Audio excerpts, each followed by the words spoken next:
पे सस्ती और सुगम न्याय उपलब्ध हो सकता है, वह हमारे सुशासन के लक्ष्य को प्राप्त करने के लिए और विकसित भारत के प्रति हमारी प्रतिबद्धता को आगे बढ़ाने में निर्णायक भूमिका का निर्वहन करने वाला है। और इस दृष्टि से हम लोग प्रारंभ से इस बारे में पूरी प्रतिबद्धता के साथ कार्य करते रहे हैं और इसमें सरकार ने हर स्तर पर प्रयास भी किया है। 2024-25 में माननीय उच्च न्यायालय इलाहाबाद के माननीय न्यायमूर्ति गणों के लिए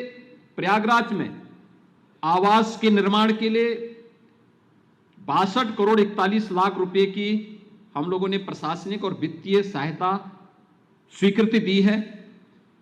इसी प्रकार से लखनऊ बेंच के भी माननीय न्यायमूर्ति गणों के लिए आवासीय सुविधा के लिए 117 करोड़ रुपए की प्रशासनिक और वित्तीय स्वीकृति हम लोग पहले ही उपलब्ध करवा चुके हैं। उच्च न्यायालय लखनऊ के यहां के अधिकारियों और कर्मचारियों के लिए भी 99 करोड़ रुपए की आवास निर्माण की सहायता हम लोग उत्तर प्रदेश सरकार के द्वारा पहले ही उसको जारी कर चुके हैं। और प्रयागराज में भी माननीय उच्च न्यायालय के अधिकारियों के लिए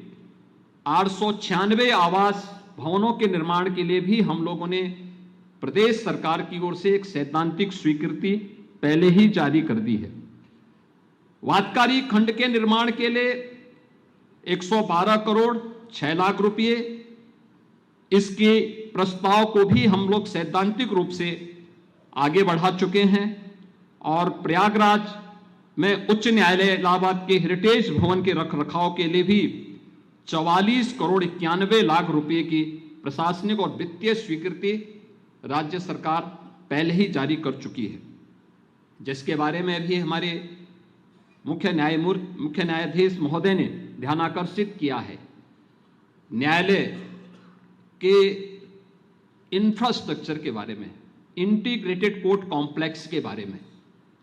और इसके बारे में हम प्रदेश सरकार ने एक नई व्यवस्था आगे बढ़ाई है जो इंटीग्रेटेड कोर्ट कॉम्प्लेक्स की है, जिसमें जो एक नई संकल्पना है, जिसमें जनपद न्यायालय, मोटर एक्सीडेंट से जुड़े हुए जो भी हमारे इस प्रकार के ट्रिब्यूनल हैं, परिवार न्यायालय हैं, हमारे कॉमर्शियल कोर्ट्स हैं और लैंड एक्विजिशन से जुड़े हुए कोर्ट्स हैं, इनसे जुड़े हुए इन सब के लिए भी एक अच्छा इंफ्रास्ट्रक्चर डेवलप हो, इन सभी को एक हम लोग इंटीग्रेटेड कॉम्प्लेक्स उपलब्ध करा सकें। इसके लिए 10 जनपदों में हम लोगों ने इंटीग्रेटेड कोर्ट कॉम्प्लेक्स के लिए अपनी सैद्धांतिक स्वीकृति दी है, जिसमें से 6 जनपदों के लिए हम लोगों ने 1645 करोड़ रुपए की राशि जारी भी कर दी है, जिस पर बहुत शीघ्र एक नए यानी न्यू मॉडल के इंटीग्रेटेड कोर्ट कॉम्प्लेक्सेस हमें वहां उपलब्ध होंगे। इसके अलावा महिलाओं के प्रति अपराध और राज्य सरकार की उसके प्रति गंभीरता को ध्यान में रख करके हम लोगों ने POCSO courts, fast track court और अन्य न्यायालयों की आवश्यकताओं को ध्यान रखते हुए 381 न्यायालयों के गठन को भी अब तक हम लोग पूरा कर चुके हैं। केंद्र सरकार के द्वारा जो कोर्ट रूम एवं आवासीय निर्माण के लिए भी धनराशि समय समय पर जारी की जाती है, वह 2023-24 में 148 करोड़, 2024-25 में 239 करोड़, 2025-26 में अब तक 75 करोड़ से अधिक की धनराशि राज्य सरकार जारी कर चुकी है। जनपदीय न्यायालयों में सीसीटीवी कैमरा और अन्य सुरक्षा उपकरणों के लिए 92 करोड़ रुपए से अधिक की प्रशासनिक और वित्तीय स्वीकृति पहले ही जारी की जा चुकी है। फायर फाइटिंग आदि की स्थापना के लिए 59 जनपदों के लिए अब तक 19 करोड़ रुपए से अधिक की धनराशि भी अमुक्त की जा चुकी है। तो यहां पर हमारे न्यायिक संघ के प्रदेश के अध्यक्ष जी ने कहा था कि द्वितीय राष्ट्रीय न्यायिक वेतन आयोग को उत्तर प्रदेश ने पूर्ण रूप से लागू कर दिया है और देश के उन राज्यों में है जिन्होंने पहले लागू करने वाले अग्रणी राज्यों में से उत्तर प्रदेश है, जिसमें न्यायिक अधिकारियों के वेतन भत्तों के एरियर के भुगतान हेतु 1092 करोड़ 37 लाख रुपए के अधिक की राशि को भी राज्य सरकार ने अपनी स्वीकृति दी है। उत्तर प्रदेश में जो यहाँ पे न्यायिक प्रशिक्षण और अनुसंधान संस्थान है, इसमें 400 बेडेड न्यायिक अधिकारियों की हॉस्टल के निर्माण के लिए भी 54 करोड़ 28 लाख रुपए से अधिक की धनराशि स्वीकृति की जा चुकी है और परियोजना ये लगभग पूर्ण हो चुकी है। न्यायिक प्रशिक्षण और अनुसंधान संस्थान में 14 करोड़ 22 लाख रुपए की लागत से एक अच्छा स्पोर्ट्स कॉम्प्लेक्स भी वहां पर निर्मित किया जा चुका है, कराया जा रहा है। इसके अलावा संस्थान में वहां पर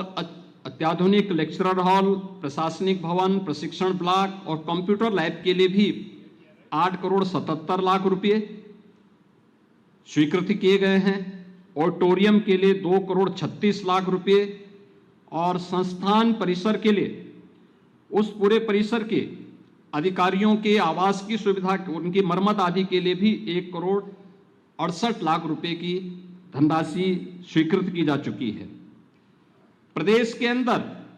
संस्थान और अन्य उससे जुड़े हुए जो संगठन है, संस्थाएं हैं, उनके रखरखाव के लिए अब तक 81 करोड़ रुपए की राशि स्वीकृत की जा चुकी है। प्रदेश में राज्य विधिक सेवा प्राधिकरण के भी नवीन कार्यालय के लिए 22 करोड़ 92 लाख रुपए की राशि से यह निर्मित किया गया है और डॉक्टर राजेंद्र प्रसाद राष्ट्रीय विधि विश्वविद्यालय प्रयागराज के निर्माण के लिए भी 387 करोड़ रुपए से अधिक की राशि इसे उपलब्ध करवाई गई है, जिस पर निर्माण कार्य प्रगति पर है। इसके अलावा प्रदेश में 110 ग्राम न्यायालय क्रियाशील किए जा चुके हैं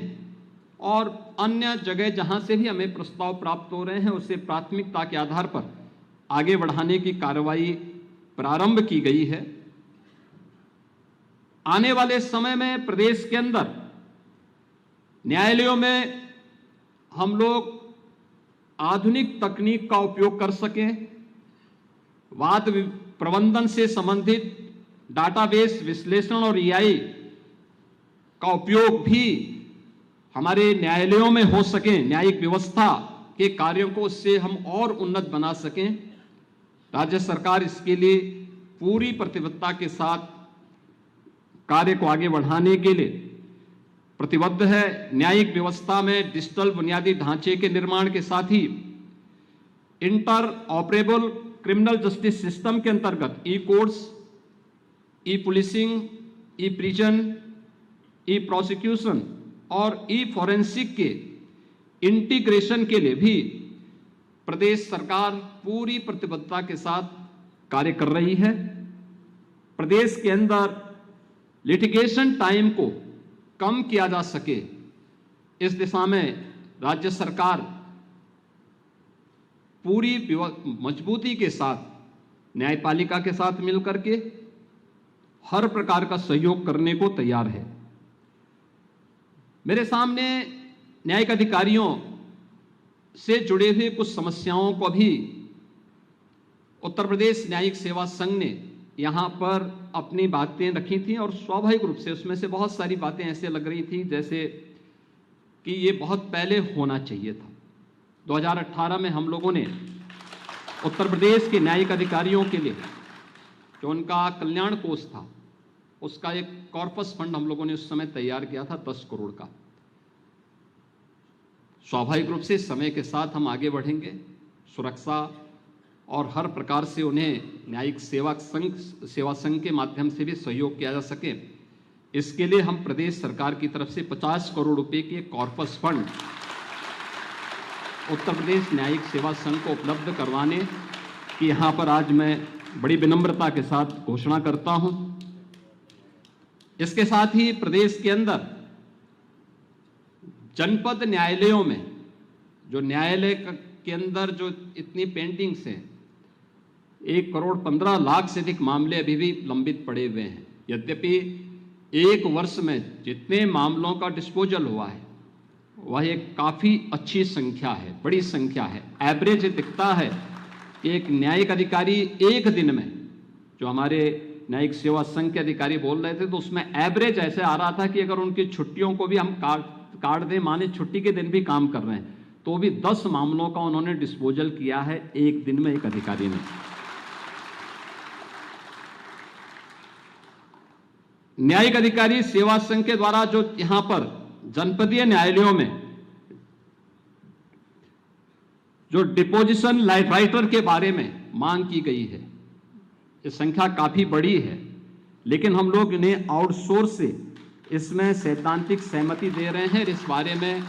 एक बार ये लोग अपने ठोस प्रपोजल हमारे पास आता है तो हम इसको भी और मजबूती से आगे बढ़ाएंगे, जिससे न्यायिक कार्यों को और तेजी के साथ हम आगे बढ़ा सकें।